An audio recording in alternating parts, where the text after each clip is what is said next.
Hello students, I am again back with part 2 of chapter number 4 elections. Students, I hope you all have seen part 1 of this chapter. If not, to watch it. बेटा part 1 में हम लोग यहाँ तक पढ़ चुके हैं. Part 2 जो है हम स्टार्ट करेंगे इस टॉपिक से जो है elections of the president of India. अब हम पढ़ेंगे बेटा कि इंडिया में जो प्रेसिडेंट के इलेक्शन होते हैं वो कैसे होते हैं. तो देखो हमारी इंडिया में जो प्रेसिडेंट है वो इनडायरेक्टली इलेक्ट होते हैं. ठीक है बात. हम जनरल पब्लिक मैं आप इनके इलेक्शन में कोई रोल प्ले नहीं करते. हम लोग वोट देने के लिए नहीं जाते हैं. प्रेसिडेंट का इलेक्शन इनडायरेक्ट होता है. तो फिर कौन करता है भाई इनके इलेक्शन को. तो इनके इलेक्शन के लिए बनता है इलेक्टोरल कॉलेज. अब इस इलेक्टोरल कॉलेज में कौन कौन होते हैं. तो बेटा member of Loksabha, member of Rajya Sabha, सारे इलेक्टेड मेंबर्स है ना. Elected members of Lok Sabha, elected member of Rajya Sabha and legislative assemblies. ठीक है. हमारे इंडिया में 28 स्टेट है. तो वो 28 स्टेट जो हैं उन सब की जो लेजिस्लेटिव असेंबली है जिनमें एमएलए होते हैं, ये सारे एमएलए इलेक्टोरल कॉलेज का पार्ट होंगे. राज्यसभा के मेंबर इलेक्टोरल कॉलेज का पार्ट होंगे. लोकसभा के मेंबर इलेक्टोरल कॉलेज का पार्ट होंगे. इस बात को ध्यान रखना. पर सारे कौन से वाले. इलेक्टेड वाले. अब हमारे इंडिया में बेटा 28 तो स्टेट्स हैं पर 2 यूनियन टेरिटरी ऐसी हैं, एक दिल्ली और पुदुचेरी, जहाँ पर भी स्टेट लेजिस्लेचर हैं तो उनके मेंबर भी इसमें पार्ट लेंगे. ठीक है बात. तो टोटल ये कितने हो गए 30. ठीक है. चलो पढ़ते हैं. जो प्रेसिडेंट है इंडिया के वो इनडायरेक्टली इलेक्ट होते हैं थ्रू अ इलेक्टोरल कॉलेज. इस इलेक्टोरल कॉलेज में इलेक्टेड मेंबर्स होते हैं. कौन होते हैं. इलेक्टेड मेंबर्स होते हैं राज्यसभा के, लोकसभा के, member of parliament of Rajya Sabha, member of parliament Lok Sabha, as well as elected members of legislative assemblies. जो लेजिस्लेटिव असेंबलीज हैं उनके मेंबर्स भी होंगे, एमएलएज भी होंगे. अब एक बात ध्यान रखना, हमारे यहाँ 2 यूनियन टेरिटरी है, एक है दिल्ली और एक है पुदुचेरी. इनके पास भी स्टेट लेजिस्लेचर है तो इनके मेंबर्स भी इलेक्टोरल कॉलेज का पार्ट होंगे. वैसे तो दिल्ली और पुदुचेरी दोनों क्या है बेटा, ये दोनों यूनियन टेरिटरीज हैं पर फिर भी इनमें स्टेट लेजिस्लेचर है. चलो अब भाई जो वाइस प्रेसिडेंट होते हैं इंडिया के वो भी इनडायरेक्टली ही इलेक्टेड होते हैं बाय बॉडी ऑफ वोटर्स. देखो प्रेसिडेंट भी इनडायरेक्टली इलेक्ट होता है, वाइस प्रेसिडेंट भी इनडायरेक्टली इलेक्ट होता है. पर जो इलेक्टोरल कॉलेज होता है उसमें मेंबर ऑफ लोकसभा भी होते हैं, मेंबर ऑफ राज्यसभा भी होते हैं, लेजिस्लेचर के मेंबर्स भी होते हैं. ठीक है. 28+2. पर हमारे राज्यसभा के मेंबर और लोकसभा के मेंबर ही होते हैं वाइस प्रेसिडेंट के इलेक्शन में. तो वाइस प्रेसिडेंट का इलेक्शन होगा तो सिर्फ लोकसभा मेंबर होंगे और राज्यसभा मेंबर होंगे. इलेक्टोरल कॉलेज में जैसे कि एमएलएज भी थे, इनके इलेक्शन में एमएलएज नहीं होते हैं. क्या इतनी बातें समझ में आ गई. एक बार रीड कर लेते हैं. जो वाइस प्रेसिडेंट होते हैं इंडिया के वो भी इनडायरेक्टली इलेक्ट होते हैं by a body of voters. Voters की एक बॉडी बना दी जाती है और उस बॉडी में कौन कौन होते हैं. राज्यसभा मेंबर होते हैं और लोकसभा मेंबर होते हैं. एमएलएज नहीं होते हैं. ठीक है बात. चलो अब ये बात आप लोग बिल्कुल ध्यान से समझ लेना. जब इलेक्टोरल कॉलेज बनता है या बॉडी ऑफ वोटर्स बनती है वाइस प्रेसिडेंट के लिए तो बेटा जो नॉमिनेटेड मेंबर्स होते हैं, जैसे जो राज्यसभा होती है वहाँ पर 12 नॉमिनेटेड मेंबर्स होते हैं और जो लोकसभा है उसमें 2 नॉमिनेटेड मेंबर होते हैं जो एंग्लो इंडियंस होते हैं. ठीक है. अब तो खैर ऐसा कहा गया है कि 2024 में ये एंग्लो इंडियंस की जो 2 नॉमिनेटेड सीट्स होती थी होंगी ही नहीं. ठीक है, नहीं होंगी. चलो तो भाई जब इलेक्टोरल कॉलेज बने या बॉडी ऑफ वोटर्स बने, एक बनता है प्रेसिडेंट के लिए, एक बनता है वाइस प्रेसिडेंट के लिए. इन दोनों में ही जो नॉमिनेटेड मेंबर्स होते हैं लोकसभा के 2 और राज्यसभा के 12 ये पार्ट नहीं लेते हैं. ठीक है. और जितने भी नॉमिनेटेड मेंबर्स होंगे स्टेट लेजिस्लेचर के, ठीक है, वो भी पार्ट नहीं लेंगे. और इसी तरीके से स्टेट लेजिस्लेचर के भी नॉमिनेटेड मेंबर पार्ट नहीं लेंगे. अब जैसे विधान परिषद, क्या बोलते हैं इसको इंग्लिश में, लेजिस्लेटिव काउंसिल. ठीक है. लेजिस्लेटिव काउंसिल के 1/6 मेंबर और लेजिस्लेटिव असेंबली विधानसभा का 1 मेंबर. जरा ध्यान से सुनना बेटा.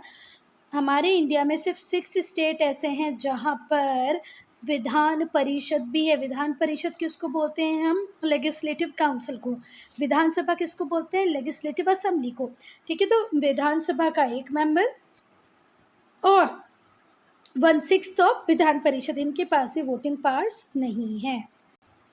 फिर से ध्यान से सुनो, इस कनेक्शन में ये आप याद रखेंगे प्रेसिडेंट वाइस प्रेसिडेंट के इलेक्शन में कि पार्लियामेंट में 12 मेंबर्स कहाँ के, राज्यसभा के 2 मेंबर्स कहाँ के, लोकसभा के, साथ ही साथ स्टेट लेजिस्लेचर के 1/6 कहाँ के, विधान परिषद के 1 कहाँ का, विधानसभा का, ये लोग वोटिंग में पार्ट नहीं लेंगे।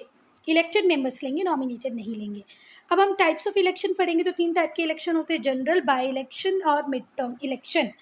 तो कितने टाइप के इलेक्शन होते हैं? जनरल इलेक्शन जो अभी हमारे इंडिया में चल रहे हैं, दूसरे होते हैं बाई इलेक्शन, तीसरा होता है mid term election.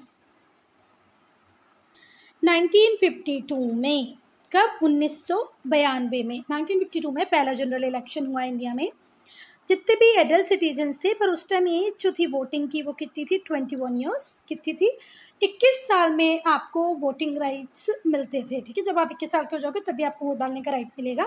Now this age is reduce to 18, और ये कब किया था? 1989 में। ठीक है, चलो, तो 1989 तक कितने एज के लोग वोट डालने का राइट रखते थे? मतलब कितने एज में आपको वोटिंग राइट मिलता था? 21 में। तो 1952 में पहला इलेक्शन हुआ जिसमें जितने भी एडल्ट सिटीजन थे जिनकी उम्र 21 साल थी या उससे ऊपर थी, ठीक है, उन्हें वोट डालने का अधिकार था, सिर्फ उन लोगों को छोड़कर जो डिस्क्वालीफाइड थे अंडर पार्लियामेंट्री लॉ। पार्लियामेंट के जो लॉ है उसके अकॉर्डिंग कुछ लोगों को डिस्क्वालीफाइड हम बोलते हैं, तो बस उन लोगों ने वोट नहीं दिया था, बाकी सब जिनकी उम्र 21 साल थी और 21 साल से ऊपर थे उन लोगों ने वोट दिया था। काय के लिए वोट दिया था? अपने रिप्रेजेंटेटिव्स को इलेक्ट करने के लिए। बेटा अब मैं ये पैराग्राफ कंप्लीट कर रही हूँ, तो उसके बाद हम डिफरेंस पढ़ेंगे डायरेक्ट और इनडायरेक्ट इलेक्शंस में। ठीक है, चलो, तो जो न्यूली फॉर्म लोकसभा थी उसके लिए सबने वोटिंग की, अपने रिप्रेजेंटेटिव को चुना। सिंस देन, उसके बाद से बेटा हम ये मानते आए हैं कि हर 5 साल में इलेक्शन हुए होंगे, पर ऐसा हुआ नहीं है। आप एक पूरी प्रॉपर इलेक्शन की जब लिस्ट देखेंगे ना, गूगल पे सर्च करके देखें ना, तो आपको बहुत सारे डिफरेंस देखने को मिलेंगे कि भाई हर 5 साल में नहीं हुए, कई बार 6 साल बाद भी इलेक्शन हुआ है ना, 7वें साल में भी इलेक्शन हुआ है, तो फिर 3 साल बाद फिर इलेक्शन हो गया। ये मैं 1977 1980 की बात कर रही हूँ। उसके बाद भी आपको बहुत सारे देखने को मिलेगा कि भाई ये टाइम 5 साल फिक्स नहीं रहा है, पहले भी इलेक्शंस हुए हैं और 5 साल के बाद भी इलेक्शंस हुए हैं। चलो ठीक है, 16 जनरल इलेक्शन जो थे 16th जनरल इलेक्शन जो थे लोकसभा के, वो कब हुए? 2014 में हुए, जिसमें नरेंद्र मोदी प्राइम मिनिस्टर बने। 16वीं लोकसभा के जो इलेक्शन, 16वें जो जनरल इलेक्शन हुए उसमें नरेंद्र मोदी प्राइम मिनिस्टर बने। कब हुए? ये 2014 में। फिर 2019 में भी इलेक्शन हो चुके हैं जिनमें भी कौन जीते हैं? कौन पीएम बने? नरेंद्र मोदी। अब हम बाई इलेक्शन की बात करेंगे, तो बेटा ये इलेक्शन तब होते हैं जब हमें किसी वैकेंट सीट को फिल करना हो। ठीक है, भले ही वो लोकसभा की हो या विधानसभा की हो। अगर हमें विधानसभा या लोकसभा की किसी खाली सीट को भरना हो तो क्या होते हैं बेटा? By election. ये जो इलेक्शन होते हैं तब होते हैं जब जो इलेक्टेड रिप्रेजेंटेटिव हो वो किसी वजह से रिज़ाइन कर गया हो, या उसकी डेथ हो गई हो, या पार्लियामेंट्री लॉ के अंदर वो बाद में डिसक्वालीफाई घोषित कर दिया गया हो। ठीक है, देखो बाई इलेक्शन सिर्फ 1-2 पर्टिकुलर वैकेंट सीट को फिल करने के लिए होते हैं। ये कब होते हैं? जब या तो जो चुना हुआ नेता था, जो लीडर था, रिप्रेजेंटेटिव था, उसने रिज़ाइन कर दिया, उसकी डेथ हो गई हो, या वो पार्लियामेंट्री लॉ के अकॉर्डिंग डिसक्वालीफाइड घोषित हो गया हो। जो न्यूली इलेक्टेड रिप्रेजेंटेटिव्स थे hold office for the remaining term. अब सपोज करो एक्स को हमने इलेक्ट किया था 5 ईयर्स के लिए, पर 2 साल बाद उसकी डेथ हो जाती है, तो अब 5 साल में से 2 साल तो वो रूल कर चुका है, बचे कितने साल हैं? 3 साल। तो अब जो नया हम वाई जिसको चुनेंगे वो सिर्फ 3 साल रूल करेगा, ना कि 5 साल, याद रखना। ठीक है, फिर से ध्यान से सुनो। The newly elected representative hold office for the remaining term. Remaining term means बचा हुआ time only. Then mid term elections. अब मिड टर्म इलेक्शंस कैसे होते हैं वो देखो, कई बार जो लोकसभा या विधानसभा होती है वो डिसॉल्व हो जाती है before the normal term of 5 year. वैसे तो चुनी हुई सरकार को 5 साल काम करना चाहिए, पर कई बार ऐसे होता है कि 5 साल के पहले ही चुनी हुई सरकार किसी वजह से, बहुत सारे रीजंस होते हैं उसके, किसी वजह से अगर वो अपने टाइम पीरियड को पूरा ना कर पाए तो क्या होंगे? Mid term election. A mid term election is then held to form a new house. तो फिर से इलेक्शन होंगे, मिड टर्म इलेक्शन के बाद फिर से हाउस बनेगा। 1996 में, 1998 में हमने मिड टर्म इलेक्शंस देखी हैं। In 1996 and in 1998 we have mid term election to Lok Sabha. ठीक, कोई बात? चलो, मिड टर्म इलेक्शन कब होते हैं बेटा? जब 5 साल सरकार काम ना कर पाए उसके पहले डिसॉल्व हो जाए। बाई इलेक्शन कब होता है? पर्टिकुलर सीट को जो वैकेंट हो गई उसको फिल करने के लिए। या तो वो इंसान मर गया होगा, या तो वो अनसाउंड माइंड पागल हो गया होगा, या उसने खुद रिज़ाइन कर दिया होगा, या वो किसी लॉ के अकॉर्डिंग डिसक्वालीफाइड घोषित हो गया होगा, ठीक है। अब हम डायरेक्ट इलेक्शन से इनडायरेक्ट इलेक्शन को देख लेते हैं एक बार। यहाँ पर डायरेक्ट इलेक्शन में वोटर डायरेक्टली जाके अपने रिप्रेजेंटेटिव के लिए वोट देता है। यहाँ पर जो वोटर्स होते हैं वो डायरेक्टली अपने रिप्रेजेंटेटिव के लिए वोट नहीं देते हैं।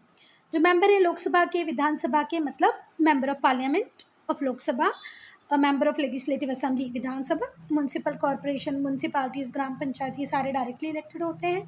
राज्यसभा के मेंबर, विधान परिषद के मेंबर मतलब लेजिस्लेटिव काउंसिल एमएलसीज, राज्यसभा के मेंबर, जिला परिषद के मेंबर, प्रेसिडेंट, वाइस प्रेसिडेंट, ये सारे इनडायरेक्टली इलेक्ट होते हैं। चलो थर्ड है a large number of voters makeup electoral base. अगर इलेक्टोरल बेस की बात करें हम जनरल इलेक्शन में, तो लगभग 100 करोड़ लोग वोट देते हैं जब जनरल इलेक्शन होता है, ठीक है, लगभग 100 करोड़। अगर म्यूनसिपालिटी पंचायत का भी चुनाव हो रहा होगा तो कम से कम 1000-2000 लोग, ठीक है। और अगर जनरल इलेक्शन हो रहे होंगे तो लगभग 100 करोड़, मतलब उसे थोड़ा बहुत कम कर लो तो लगभग 90 करोड़ तो हमारी कंट्री में एलिजिबल वोटर्स हैं ही हैं। एक बार इसको सर्च कर लेना गूगल पे। और यहाँ पर अगर हम बात करें तो small body of voters makeup electoral base, मुश्किल से 5000-6000 लोगों को मिलके बनेगा क्या इलेक्टोरल कॉलेज, है ना। और अगर हम वाइस प्रेसिडेंट के इलेक्शन की बात करें तो मात्र 800 लोग, ठीक है, या 800 850 कर लो आप। तो यहाँ पर जो इलेक्टोरल बेस होता है वो बहुत कम होता है, मतलब बहुत कम लोग वोटिंग करते हैं, यहाँ पर बहुत सारे लोग वोटिंग करते हैं। So student, I am this video here only. If you have any doubt, any problem, to write in comment section.